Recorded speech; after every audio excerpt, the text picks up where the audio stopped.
Hey guys, I'm over here. Hey guys, I'm Chef Ed. I'm your host for Homegrown Chef. I just want to start everything out on a personal note. This was a brand new endeavor for everybody, myself and my production team. And hey, I'm a chef. I live my life in the kitchen, not in front of a camera. But we're passionate. We're passionate about San Antonio's culinary food scene. And we are so honored to have brought you the chefs, restaurants, and food in season 1. And as we evolve, we want to inspire you, San Antonio, inspire you to cook, to eat, and to explore San Antonio's culinary food scene. We want you to have conversations.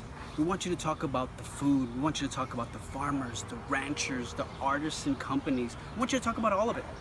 We want you, San Antonio, to know where your food is coming from and the wonderful process it is to get it from the earth to your plate. So find us on Facebook, find us on Twitter, find us on YouTube. We're everywhere, guys. And if you have any suggestions, let us know. Tell us what you want to see. Tell us who you want to see. After all, the show's for you. The food, on the other hand, that's for us. So you can't eat it.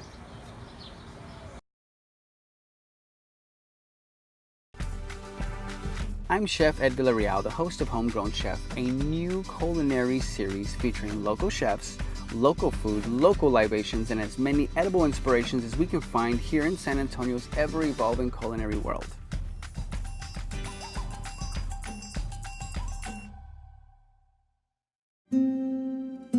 It's just such a wonderful thing what food can do to your mind, to your body, to your heart, to your soul. So I take it all the way back to that root word of restaurant, restore. You know, these guys were out there mining, digging, and they needed a place to go. So it was our job as chefs in a restaurant to restore you, to put that warmth back into your heart, to put that warmth back into your soul, to make you feel like a person again, not just someone who just finished working and was beat down. You know, it doesn't just restore you guys, it restores us. It makes us proud. It makes us feel accomplished. It makes us feel like this is what we were meant to do and we're happy that we're doing it. And with Homegrown, we're going to be bringing that to you. I get to work with several chefs. We're going to be creating different dishes. I'm going to be taking inspiration from them and creating my own. I've been cooking here in San Antonio for the last 20 years, and I've been a chef for the last 8. Today what we're going to do is we're going to make a little bit of rabbit and Hoja Santa sausage. We're going to include a little bit of pork to raise the fat content inside of it, and we're going to pack it all inside natural casings. Hoja Santa is a very old ingredient. It grows everywhere here in San Antonio. The Mayans used to use it. That's how old it is. They used to take it, wrap their fish in it, place it by the fire, let it cook inside of there. We're going to use it today inside of the rabbit sausage. I've used it for ice creams. I've used it for sauces to put over fish. So I just think it's a very highly unused ingredient, and I would like to see more of it. Okay, now, what I like doing is I like to incorporate different cuisines, I guess, you know, flavor smash them, infusions, whatever you want to call them. And food in general is for all of us. I don't think anybody's ingredients need to stay with anybody's ingredients.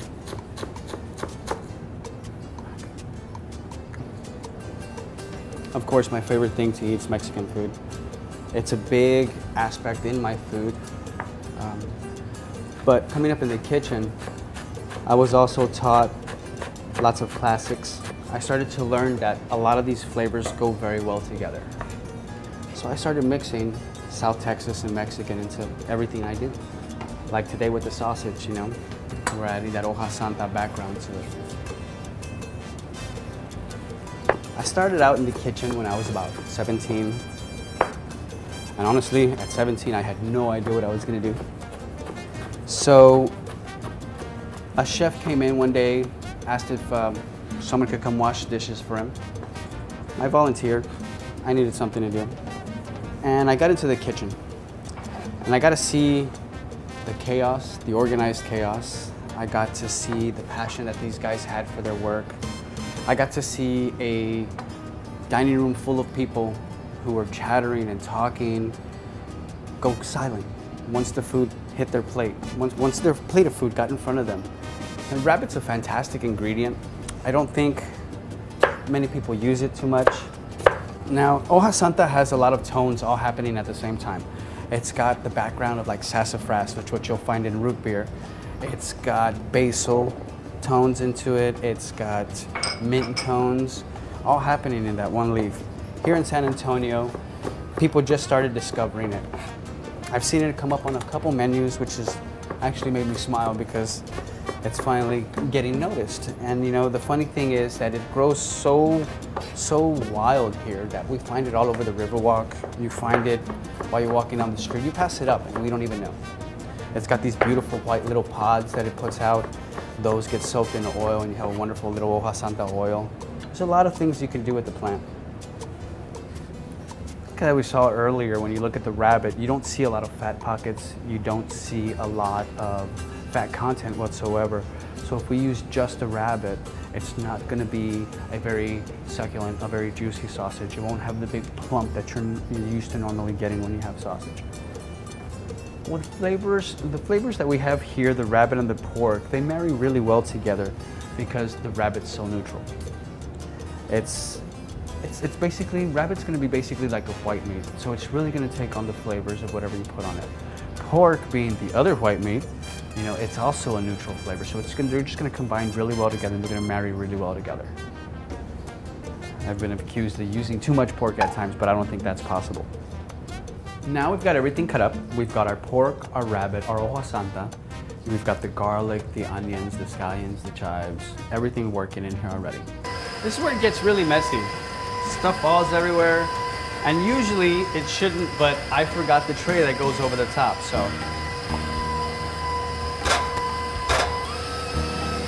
Okay, so we've got all the meat already emulsified and everything. We've already got the casing sitting over the injector, and I've got this one little piece right here I've already got seared off, and we're gonna have Jeff, my friend, Jeff Rich, come in, and he's gonna give it a try and let me know if I'm missing anything.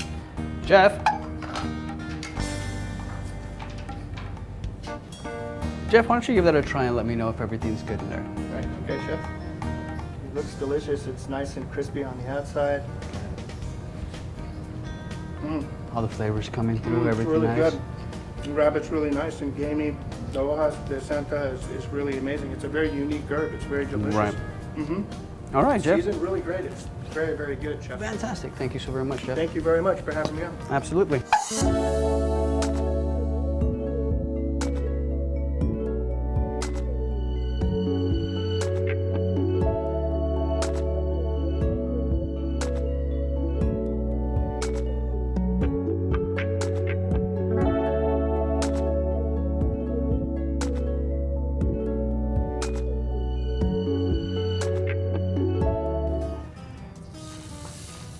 Now, I can remember being at my grandmother's house and hearing this sound and watching her cook and make things all day. She spent all day in the kitchen. And basically, you know, when I sit down and I look back now and I remember the things she used to do, she was a chef. She made everything from scratch.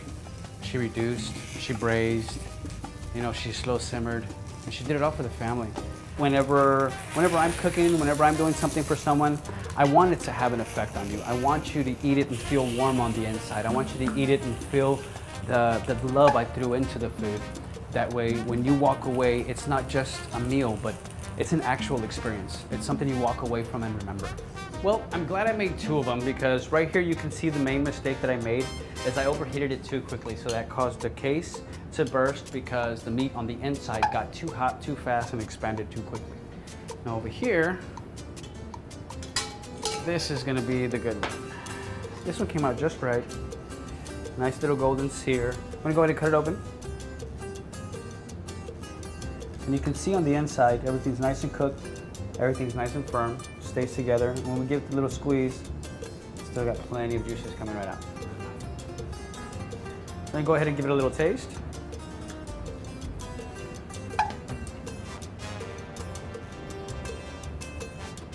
Casing's just right, salt's just right. And thank you so very much for watching Homegrown Chef. I think what sets me apart is I really try and keep it Texas. I try to keep all our ingredients really super local and where we come from and what we eat here in town, what we know as food, as comfort food, as food that we grew up with. As a chef, I think the things that I am most passionate about has to be the quality of the work. Um, I'm a scratch chef. I like making everything from scratch. You know, we've got Rebel, we've got Biga, we've got Boiler House, we've got ourselves at Alberico. I think we're going to be a big force here in Texas with food. It won't be just Houston, it won't be just Dallas. They'll be talking about us.